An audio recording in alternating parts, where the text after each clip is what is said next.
welcome to my YouTube channel. This is going to be addiction to recovery and all the chaos in between. Pretty much NA at home. No, it is my story though. It's going to be from beginning to end. I am going to be getting ready while I speak. A little get ready with me time, okay? So, let me start out first by saying everybody's recovery is different. Everybody's, okay? You could do NA, you could do AA, you could do any A. And some people choose not to do any of those things at all. And that is fine. As long as you are not running the streets, risking your life every day, you are doing amazing. You are a damn rock star. Let's make that very clear. Also, just to throw out there, I am on MAT. MAT is an any assisted program to help you stay clean. My MAT program happens to be Suboxone. I've been on it for 4 years, and guess what? It has kept me alive, it's kept me clean, and it's letting me live a happy, simple, normal life, functioning every day. Had a whole new baby and everything. We'll get to that. The perks of being clean. All right, but first, whoa, we're going to pretty much start from the beginning, guys. Oh, my poor baby. We're going to start from the beginning. How this all started. Let's just say my addiction started, I was a young, rebellious teenager out of high school, okay? Oops. Oh my gosh. Young, rebellious. I wanted to party. I wanted to, even in high school, so senior year, I wasn't bad in high school, all right? I actually was really good. Surprising. My senior year, I did start to rebel. I was on co-op, which means I only went to school till 10:30 because I had a job. And pretty much didn't have much school going on my senior year. So, you know, certain nights we would go out to the club, me and my best friend, and we would drink heavily. And then we would go to school pretty hungover the next day. But we were only there for a few hours, so it didn't really matter. We were fine. You know, alcohol has never really been an issue for me. It wasn't an issue then either. It was just a go out, have a good time thing at that time, okay? So I get out of high school. I start cosmetology school. This is where things started going downhill. I met certain people in cosmetology school. We started going out and partying. And we were doing party drugs, okay? Ecstasy, cocaine, stuff like that. We would do that, yikes, a lot. Like, a lot. All the time we were going down. We would drive down the shore to Wildwood or Atlantic City, where all the boardwalk was all lit up, and we'd be on ecstasy, and it would just be like, you know, we'd be crashing parties, people we don't even know all the time. And I would go into school. At this point, it was just for fun. I never believed that it could lead to anything other than that. I was just young and having fun, you know. I started going to school and my pupils would be humongous, and I'm surrounded by mirrors in cosmetology school, and I'm like, oh my God, like, I can't be here, everyone's gonna know I can't be here. Oh my God, all I see is my eyes everywhere I look. You know, so I would leave and I would go to my friend's house. She would leave her door unlocked for me and go back to bed. And I would drive to her house and sleep on her couch because I didn't want my parents knowing I was missing that much school. All right. So at this point, I'm not addicted. I'm doing it for fun, but yet it's already negatively affecting my life. And I'm not even seeing it at this point. I'm not even noticing it, okay? That's where things get bad, where you don't realize what's happening. around you, what's happening to you, don't notice it. Okay? That's how shit goes wrong. So, many things happened in this point in time. I started messing with Percocets at this point. Mind you guys, this is back in 2008. Percocet 30s were not around yet, so it was Percocet 10s. We were taking them a lot. Then Percocet 30s started coming around. Oxy 40s, 80s, the ones you could crush up. People probably don't even know about them anymore these days because they've been gone, taken off the market for so long now. But they were intense and they were strong. So I started doing them. I started bartending. I was taking the 30s, which I would snort. That's how I did them. At this point, I started to date somebody that sold them. Okay?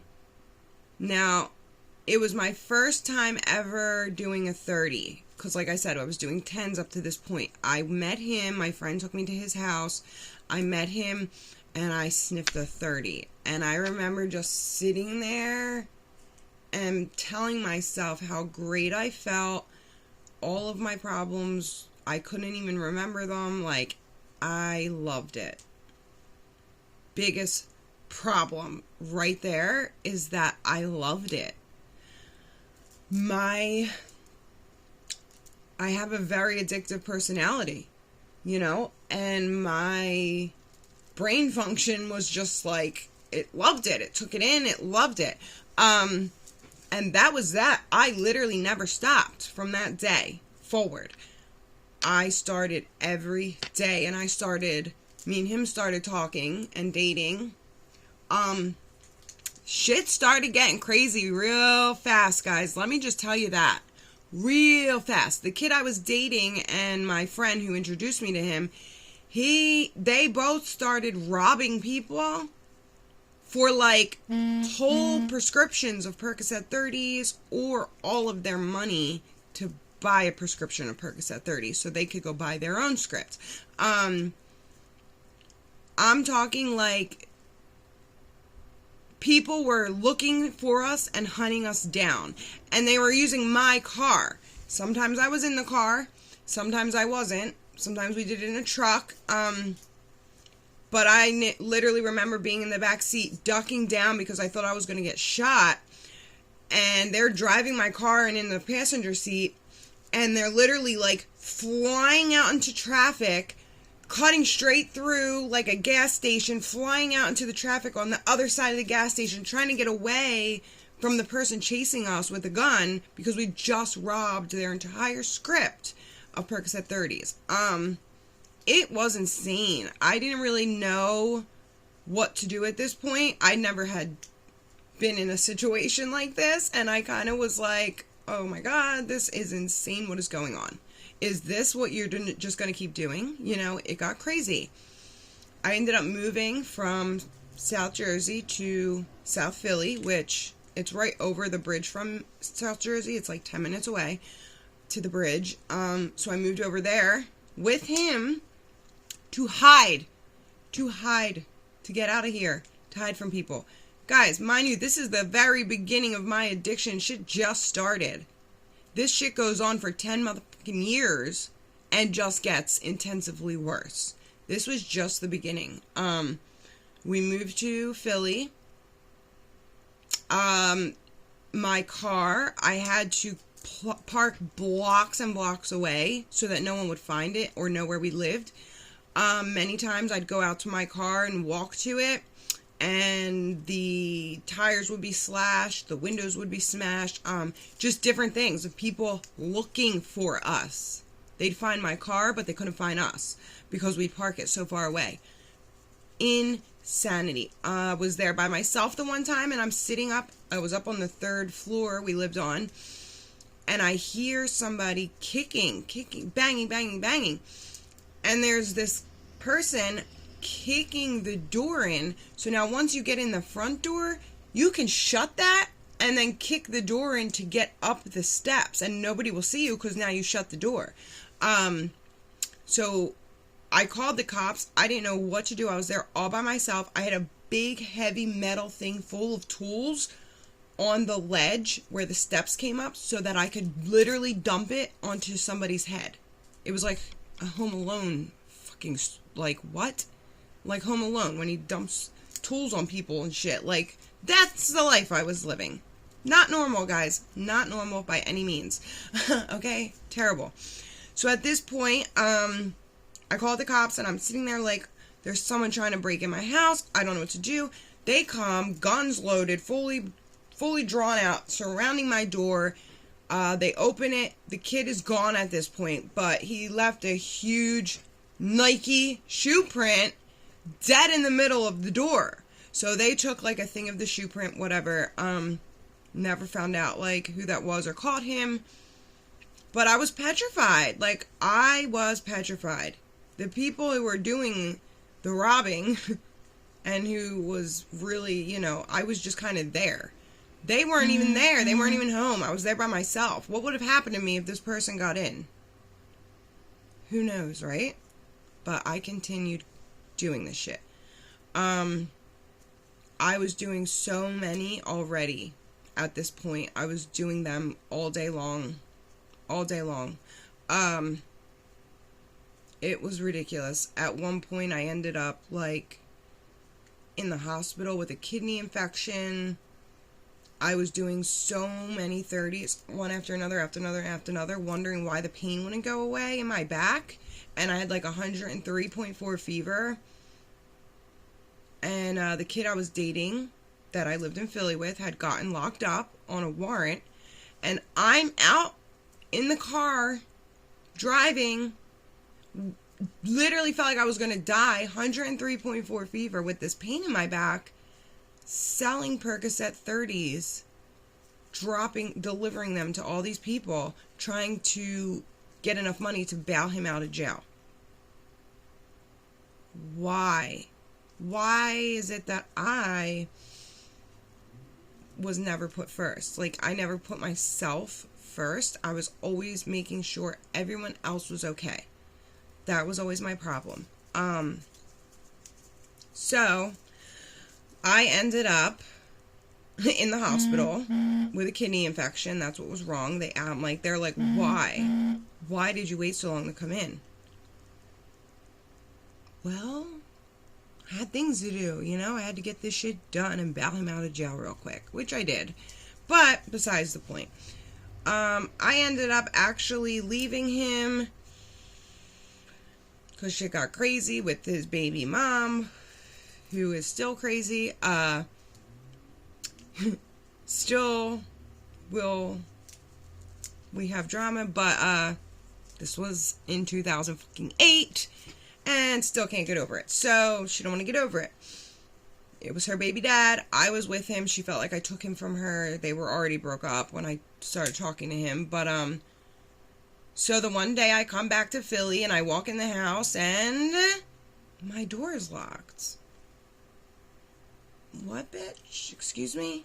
Now, I would always put a chair up under my door so that it couldn't open because I was terrified. So I rip my earrings out, boop, boop, boop, boop, boop, throw my hair up real quick. And I'm standing outside the door like, open the door, knocking. And she goes, who is it? This bitch was in my apartment with him. Mind you, we kind of weren't, we like had just gotten in a big fight. I went back to Jersey. I was coming back to talk to him and get all my shit if I decided to leave for good. Obviously, I did at this point. So, who is it? I said, bitch, what? Hair up, let's go. I didn't say nothing. I just banged on the door again. She said, if you don't answer, tell me who it is. I got a knife on me. I got a knife on me. If I open this door, I got a knife on me. Just letting you know. Just letting you know, whoever it is, I got a knife on me. Bop, bop, bop, bop, bop. Banging on the door again. She cracked the door about this much. Boom! I just kicked the door in, smacked her in the face with it, and that was that. I blacked out completely and just started hooking off like until I saw blood. That's what happens when I'm using and get that angry. So we're literally going up the steps fighting. She's got my hair and she's screaming, "Get her off of me! Get her off of me!" He's sitting at the top of the steps, just sitting there on the top step, watching this happen. Listen, motherfucker, this is because of you. I walked up the top of the steps after I just threw her off. Walked up the top of the steps, palmed the out of his face. Boom! And he's like, "Why you hit me for?" Really? You don't know why I hit you for him? Come on now. And he's like, "She was just here cleaning." I was like, "Oh, you're my bitch now? Are you my maid? You're cleaning for me? Please." Mm-hmm. And she was standing there like she would not leave. He's literally got on his knees and is crying, begging me to stay. And she's standing there like, "Why are you still here? Why are you still in my apartment? Bitch, leave." I took her phone. I said, "Is this your phone?" I walked it down all 3 flights and I threw it out into the street. And I said, "Go get your fucking phone. Get the fuck out of here." Walked back up, locked the door behind her. He cried and begged me to stay. I was like, "I'm done. I am done." I left. He called me saying he was going to kill himself. He took a whole bottle of pills. He's driving over the bridge, trying to get to Jersey in the truck, and he can't see anything because he's so fucked up. And he's literally talking like this, driving. And I'm like, now, of course, I'm still concerned and worried. I don't want him to die, you know? And I'm like, pull the car over now. Pull the car over now. I told him to pull over. He got over the bridge. I told him, get off the exit. Pull over in the damn parking lot. I'm coming to you. I borrowed my dad's car because at the time mine was not working. And I drove over to see him in the parking lot. And I sat with him in this gosh darn car because he couldn't. He was like ODing. I drove him to the hospital. They basically like, you know, let him sit there until he was no longer overdosing, falling out and everything like that. And then released him. I drove back to Philly. I, stayed there and sat with him till the next day. And then I left. I don't think he really thought I was going to leave. I told him I'm not doing this shit. I can't deal with it. Between her and the craziness of the robbing people and the pills and people looking for us, I can't do this. What is happening to my life right now, So I left, and I actually got a bunch of Percocet 10s, gave them to my parents, and my parents helped me wean myself down off of the Percocet 30s. Mind you, I'd been doing them now for a good amount of time. I didn't, luckily, first time, I was able to do it on my own. I was able to wean down off the Percocets with the Perc 10s. And I started hanging around with my old group of friends that just, smoked weed and drank, played beer pong, had fun. I started hanging out with them, and I would just smoke. Every once in a while, we'd, play beer pong and drink with a few of our, group of our friends. But I was able to completely take my mind out of that and away from all of the chaos and the people. And the mind and the thinking is one of the hardest parts of detoxing and withdrawing and relapsing. Your mind will play head games with you. So at this point, I guess because I was so fresh into it, I was able to shut my mind off by completely, distracting myself with my group of friends that didn't talk about anything like that. They were not about that shit. So it worked out fine. It was great. until it wasn't. Until it wasn't anymore. I had also started hanging out with my other friends who, they were dabbling here and there. They were taking pills, but just kind of to party. Still a lot of smoking, you know.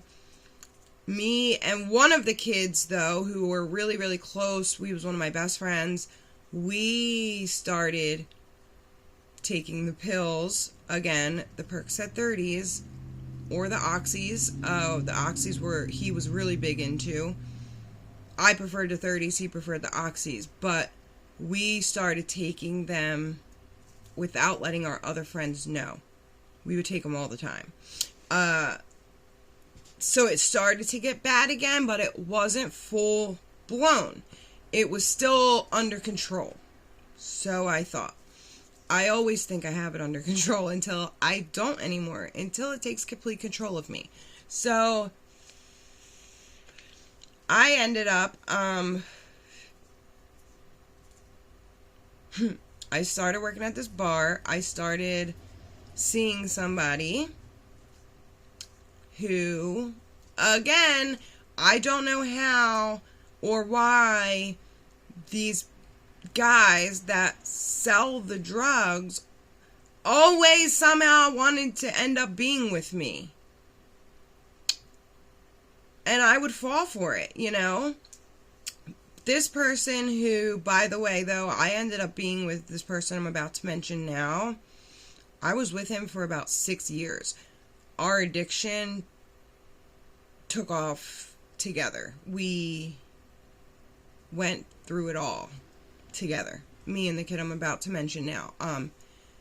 When it turned into heroin, it was with him.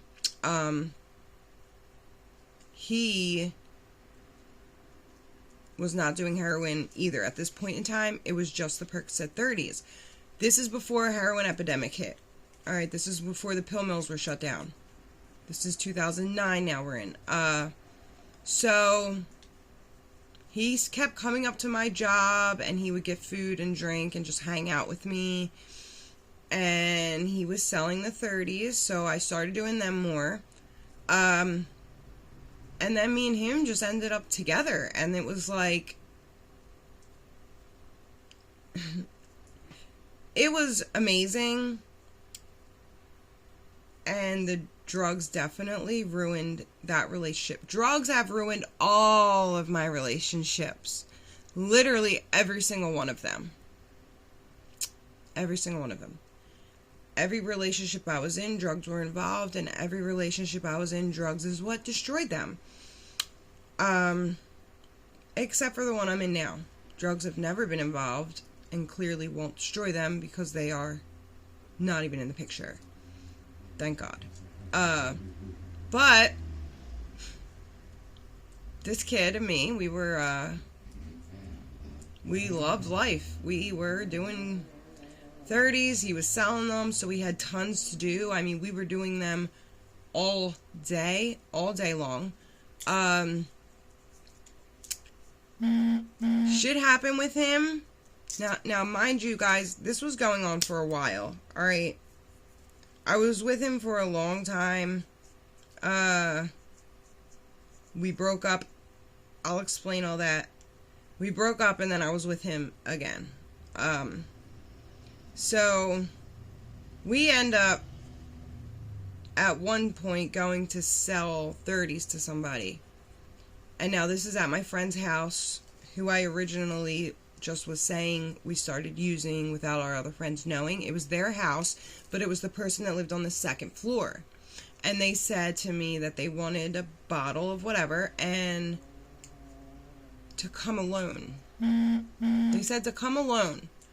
So that was a little sketchy and weird already to begin with. And I was like, that's weird. And he was like, you're not going alone. Why the fuck would I let you go alone? And I was like, yeah, that's weird. So when you go in this house, there's a door, again, because it's a duplex. So you walk in the front door, there's a little foyer, and then you go up the steps to the door to the person whose apartment it was. So I walk in the door, I'm freaking skipping up the steps, like, I I don't know, I just didn't think about it, okay? I'm skipping up the steps, and here, when I opened the door, there was a man behind the door. And I had no idea. I hear the door slam shut, and my ex, his foot was in the door, trying to stop him from shutting the door, and he pulls out a gun. And I turn around, and I didn't realize what was happening. It happened so fast. He ends up shutting the door on him and coming up, grabbing my purse. Now, I didn't have the bottle of pills because he said, come alone. My ex took the bottle from me in case anything like this happened. He grabs my purse and he's like, he's got a mask on. All I could see is his eyes and the gun. All right. And he's saying, give me the fucking pills. Give me the fucking pills. And I'm like, what are you talking about? I don't have them. I don't have them. And he grabs my purse strap and throws me down the whole flight of steps. I ended up landing. I had a huge bruise, like right across my butt cheek, because I hit so hard on the corner of something. And not the corner, it was like a strip. And I landed, boom, right on it. And he's now standing over top of me, straddled over top of me, standing with a gun, don't mind my nail, directly to my face like this. And he's standing above me, and I'm looking into the barrel of this gun, and I will literally always have PTSD from this. Anytime I go anywhere, I have to make sure there's not somebody, like, behind the doors. It scares the shit out of me. Alright. So he's standing right above me, and he's got the gun right to my face, and he's just screaming, where are the pills? Where are the pills? And all I could think was, they're in my car. They're in my car. I don't have them on me. They're in the car. They're in my car. Mind you, next to this house, there's a street, and then this parking lot to a church, which is where we would all park. So my car was in that parking lot. He takes off running. So I jump up, and I'm like, okay, he must have ran to my car, because that's where I told him the pills were. So I take off running full speed the opposite way of my car down the sidewalk. And then I start swerving, because I'm like, oh my God, he has a gun. I have to start swerving. I probably looked like a crazy person. I was swerving. I then dipped off into backyards, and I'm hopping fence after fence after fence in the backyards, and I'm screaming for my ex, screaming his name. I finally hear him yelling for me, and he's hiding behind a bush, and I screaming at him, you left me! You just left me with a fucking gun to my head! What the fuck are you? Oh my God. And he's like, I love you, I'm so sorry, I'll never leave you again, I love you so much, I'm so sorry, I didn't know what to do. He's like, all I could think was hide the pills. Hide the pills? What if I was dead? Fuck the goddamn pills, you know? What? So he hid the pills in a bush, so we ended up going back and getting them. They did not get the pills, somehow. So, oh goodness, that all happened. I went to the police station because multiple people had called the cops at this point that heard, I guess, me screaming or saw me in their yard. I don't know. So the cops came. I had to go in. They did, while I'm in the police station, the kid who initially texted me and set me up, who was my fucking boy, I thought, he's in the room next to me in the police station, and I hear him singing away, completely ratting out the kid who had the gun, giving his name, his description, everything. I was like, wow. So now the cops knew who it was. I didn't, but they did. So they give me a lineup of people, and I'm like, all I saw were his eyes. So I'm covering up the pictures like this, just trying to see if I could recognize eyeballs, which is really hard to do in pictures, guys. So I just, like, picked a person. I don't even know if it was the right person or not. So the kid who set me up and the kid who had the gun, they ended up finding the mask in the sewer right there. They found a t-shirt he was wearing on the roof of the church. It was like really weird places. I guess he was trying to hide. And they came to me and let me know that it was in fact a real gun. Because I wasn't sure. I was like, you know, maybe it wasn't a real gun. It was like, I don't know, a pellet gun or something. No. They let me know it was in fact a real gun. It's petrifying. Like, that's petrifying. I then was on a victims protection list or whatever. So they got 3 years in prison. And every time they had a court hearing to get released early or anything like that, I would get notified. And if I wanted to go, you know, talk and tell them why I didn't want them to get released early, I could, which I never did. You know, they had 3 years. To me, they are doing the time they deserve to do. I don't need to make it longer, you know. But I did also obviously get his name. And when he got released, I was very scared because obviously he knows who I am. I don't know who he is. Like, I couldn't tell you at that point what he looked like, who he was, nothing. So it was scary because now 3 years later, I just get a thing saying like he's getting released. And I'm like, oh my God, what if he comes for me for him being locked up all that time? What if he gets fucking livid and comes for me? Even though I'm not the one who ratted him out, his boy is, you know? So that was really, really scary. So many things like this happened. It was terrifying. Yet that is life in addiction. The kid I was with, he ended up getting set up by a girl one day, and she was like asking him to come with her to meet her two cousins. It was really, really weird. I wanted to go, but there was no room in the car, so I stayed at his house waiting, and they were only supposed to be going to meet him right at the corner. He lived on a dead-end street, okay? It was like a big court you come down. He was supposed to be going right there. Taking a long time, and I didn't know what was going on. Well, here, this girl had him in the car. She completely, like, set him up. She turns the car off and says her car's overheating. And he's like, what the fuck are you talking about? He's like, your car is not overheating. He ends up having both of these guys come up on either side of the car. One has a gun, one has a knife. The dude with the gun is on the other side of the car. The dude with the knife is here. He says to him to give him the pills, give him the pills, give him the pills. He's not budging. He's ducked down, and he's trying to start her car. He gets her car started, and he grabs the knife, because in his mind, he's thinking, this is what he told me, he's thinking, the gun could be fake, but the knife, I know, is real, so I need to stop the knife first. So he grabs it. He had a huge slice across his hand. Grabs the knife. And the dude with the knife is screaming, just fucking shoot him. Just fucking shoot him. All this is going on. Now people are hearing this happening. He reaches over, hits her gas pedal, and flies up the hill. But before that can happen, he also got smashed in the head with the gun. Pistol whipped, okay?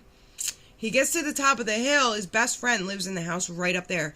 He pulls the car in the driveway, stops it. And she's saying, I have to get home. I gotta get home to my kids. He's like, fuck your kids, bitch. You just set me up. She's trying to pretend she didn't know they were going to do that. Really? Really? Your car's overheating though, bitch? Really? Come on. That was a whole ass plan. So he goes banging on the door.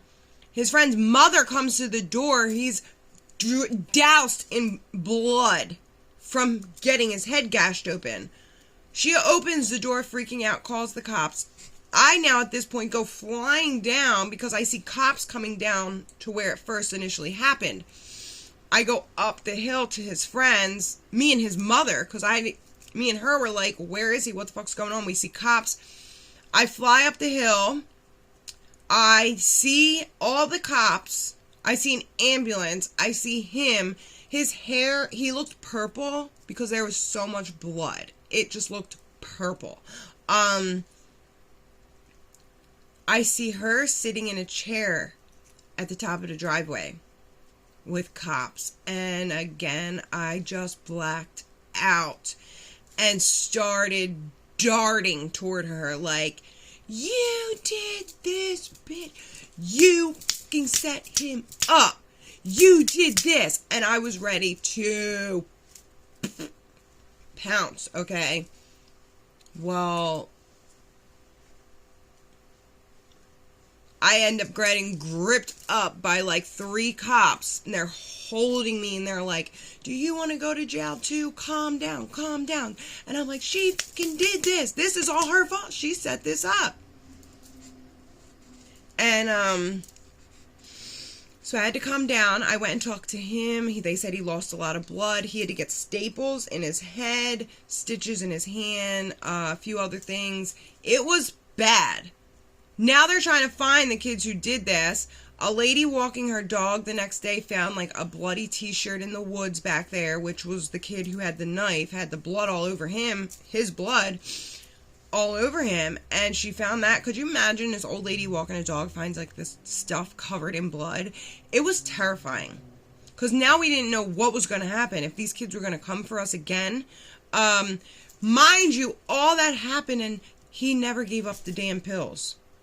Again, this motherfucker still held on to the pills. He will never let go of them. You will never ever get them from an addict. You will never get their fucking stash, okay? It will never happen.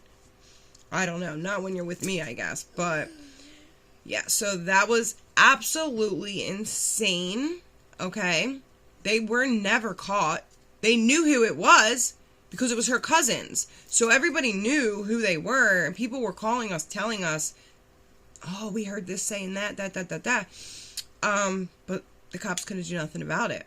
At this point, it was too late. They couldn't find them. There was no evidence that it was actually them. It was fucking ridiculous. They got away with it. But they didn't get any of the shit they wanted, so fuck you. So yeah, guys, this is literally just, now we're in the first 2 years of my addiction. Still on Percocet 30s. Mind you, it gets 1,000 times worse. 1,000 times worse. This is why, because I'm going to end this first video. We will do another bunch of videos too, but this is why I am so proud of myself for completely changing my life around. Because this kind of shit was like a normal occurrence for me. It was normal. And it happened. That was consequences of the lifestyle you're living. That I was living. A living nightmare.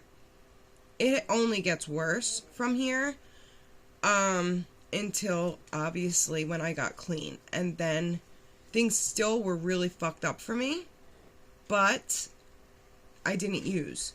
There were things that happened to me where most people would have relapsed within 3 minutes, and I somehow stayed clean.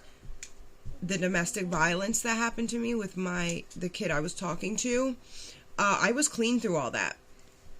And I didn't get high after that. I stayed clean after he tried to kill me. I miscarried when I was clean. I did slip up after I miscarried, but it was not with IV heroin use. It was, oh, hey, baby. It was not Percocets. It was Xanax. And I just couldn't deal with my anxiety. Oh, my sweet boy. Look how perfect life is now. Look at this perfect sweet baby I have. I never, ever would have a sweet, perfect baby like this if I was still using. And he loves his mama. And I am a great mommy. I love you. We're best friends. I love you, honey. Things get better, guys. Don't give up. And if anyone needs help or knows anyone that needs help, please reach out to me. We aren't even getting into the parts where I've been to, like, I can't even count how many rehabs and detoxes. I have connections, guys. I've been everywhere. I can find help for anybody, whether it's getting into a MAP program covered by Medicaid or getting into a facility to get clean. Please reach out. Please reach out to me. I love you guys, and we will be back for another part of addiction to treatment and all the chaos in between. I love you guys. Stay safe.